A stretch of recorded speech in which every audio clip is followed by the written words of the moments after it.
تنخواہ ہوتی ہے اور 6-6 7 بچے ہوتے ہیں اور انہوں نے قرضہ کسی کا نہیں دینا ہوتا. کیوں؟ کہ کبھی ڈاکٹر کے پاس جانے کی ضرورت ہی نہیں. اور کئی لوگ ایسے ہیں کہ ماشاءاللہ ہیں بھی کروڑوں پتی اور اگر پوچھیں تو قرضے بھی کروڑوں کے ہیں. تو برکت ایک الگ چیز ہے. ہمیں ایک مرتبہ رشیا کی ایک ریاست میں جانے کا موقع ملا تو صاحب خانہ نے بکری ذبح کی اور اس کو انہوں نے بھون کے سامنے رکھ دیا. بھونی ہوئی بکری جو ہوتی ہے آپ کو پتہ ہی ہے چربی بھی ساتھ ہو تو عجیب ہوتی ہے.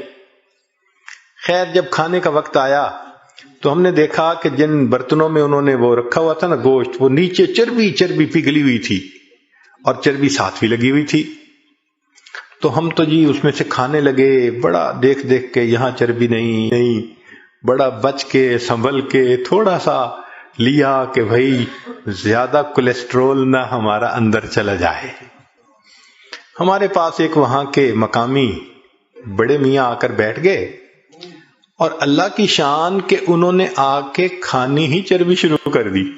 بڑے میاں ان کی بھویں بھی سفید اور ماشاءاللہ وہ چربی اٹھا رہے ہیں اور چربی کھا رہے ہیں، چربی اٹھا رہے ہیں. اب 4-5 منٹ تو برداشت کیا، لیکن 4-5 منٹ کے بعد برداشت کرنا مشکل.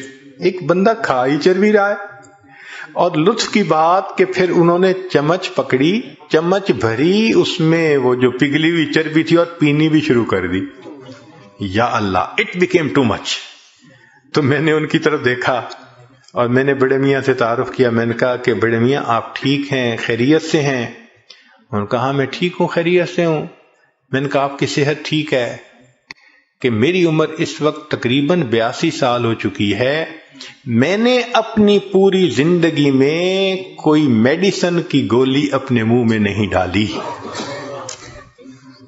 اس کو کہتے ہیں صحت کی برکت. کہ 82 سال عمر ہو جائے، بندہ 82 سال میں ایک ٹیبلٹ بھی کبھی منہ میں نہ ڈالے. کہتے ہیں کبھی میں ڈاکٹر کے پاس گیا ہی نہیں، پوری زندگی نہیں گیا. یہ صحت کی برکت کہلاتی ہے.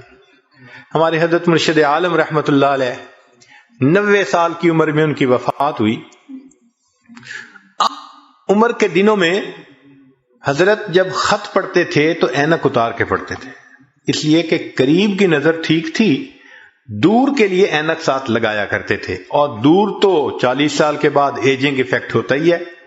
وہ تو ہر آپٹیشین کہے گا کہ 40 سال کے بعد ایجنگ ایفیکٹ، دور کی نظر تو لگانی پڑتی ہے. قریب کی نظر 90 سال میں اتنی تیز کہ خط جو ہے وہ اینک اتار کر پڑھا کرتے تھے.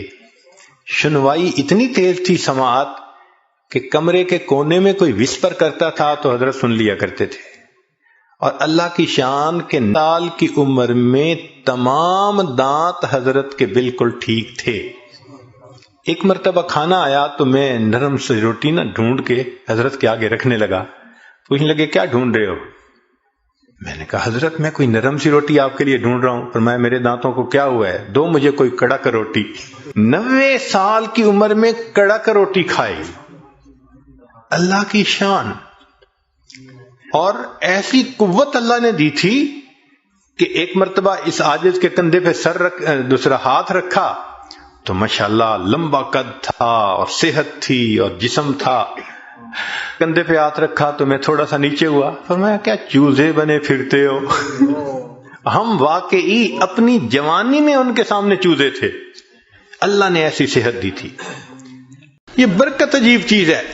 جس چیز میں برکت آ جائے اللہ اس چیز میں بندے کو پرسکون کر دیتے ہیں. اب اگلا کوشچن ذہن میں یہ پیدا ہوتا ہے کہ یہ برکت کیسے پیدا ہو سکتی ہے؟ تو چند اعمال ہیں کہ جن کے ذریعے سے انسان کی زندگی میں برکت آتی ہے. ذرا توجہ سے سن لیجئے تاکہ بات کو مکمل کریں. ان میں سب سے پہلے ہے تقوی بھری زندگی گزارنا، گناہوں سے بچنا، نیکوکاری کی زندگی گزارنا، معصیت سے خالی زندگی گزارنا. اس کو تقوی کہتے ہیں.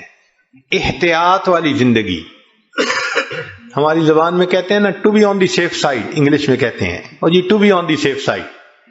تو شریعت کے دائرے میں to be on the safe side رہ کر زندگی گزارنا، اس کو تقوی کہتے ہیں۔ اللہ تعالیٰ فرماتے ہیں وَلَوْ أَنَّ أَهْلَ الْقُرَىٰ آمَنُوا وَاتَّقَوْا لَفَتَحْنَا عَلَيْهِمْ بَرَكَاتٍ مِّنَ السَّمَاءِ وَالْأَرْضِ، اگر یہ بستی دیسوں والے ایمان لاتے، تقوی اختیار کرتے، ہم آسمان سے برکتوں کے دروازوں کو کھول دیتے۔ تو اس سے برکت آتی ہے۔ تو سب سے پہلا کام گناہوں سے بچنا، نیکی کی زندگی اختیار کرنا، اس سے انسان کی زندگی میں برکتیں آ جاتی ہیں۔ دوسری چیز اللہ کا ذکر کثرت کے ساتھ کرنا۔ اللہ کا ذکر کثرت کے ساتھ کرنا، کیوں؟ اللہ کی ذات بھی برکت والی اور اللہ کا نام بھی برکت والا۔ دلیل قرآن عظیم الشان میں سے اللہ تعالیٰ فرماتے ہیں تبارک الذی بیدہ الملک، برکت والی ہے وہ ذات جس کے ہاتھ میں ہے ملک، تو ذات بھی برکت والی ہوئی۔ اور پھر فرمایا تبارک اسم ربک، برکت والا نام ہے تیرے رب کا۔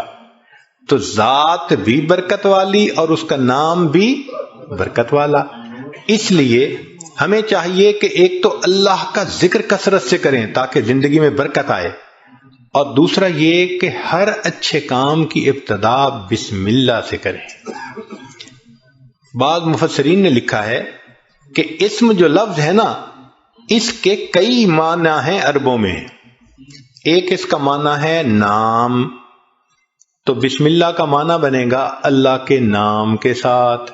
اب یہ ترجمہ اکثر ہم پڑھتے بھی ہیں اور جانتے بھی ہیں، لیکن اسم کا ایک اور بھی معنی ہے عربوں میں، وہ ہے برکت۔ تو اگر وہ معنی لیں تو بسم اللہ کا ترجمہ بنے گا اللہ کی برکت کے ساتھ۔ اور اب مجھے یاد آتا ہے کہ ہماری نانی دادی جو بوڑھی عورتیں تھیں نا، وہ اٹھتے بیٹھتے اللہ دی برکت نال، اللہ دی برکت نال، یعنی کسی نے ان کو بسم اللہ کا ترجمہ سکھایا تھا، تو اٹھتے بیٹھتے اللہ کی برکت کے نال ساتھ یہ کہتے اللہ کی برکت۔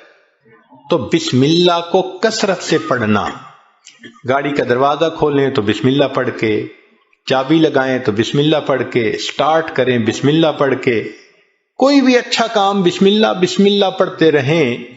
جس کام پر بسم اللہ پڑھیں گے اللہ اس کام میں برکتیں داخل کر دیں گے۔ ایک حدیث پاک میں ہے کہ میرا نام برکت والا ہے، اور جس کام میں میرے نام کو پڑھا جائے گا میں اس کام میں برکتوں کو شامل فرما دوں گا۔ تو بسم اللہ ہم اپنی زندگیوں میں نہیں پڑھتے زیادہ۔ آپ غور کریں، ہماری کوتاہی ہے کہ ہم اس کی برکت سے فائدہ نہیں۔ ہمیں نہ طویلوں والوں کے پیچھے بھاگنا پڑے گا، نہ عملیات والوں کے پیچھے بھاگنا پڑے گا، نہ کسی اور کے پیچھے جانا پڑے گا۔ ایک بسم اللہ کی اپنی زندگی میں کثرت شروع کر دیں، اللہ تعالی ہر چیز میں برکتیں عطا فرما دیں گے۔ آپ اس کو تجربہ کر کے دیکھیے۔ واللہ ما طلعت شمس ولا غربت الا وانت فی قلبی ووسواسی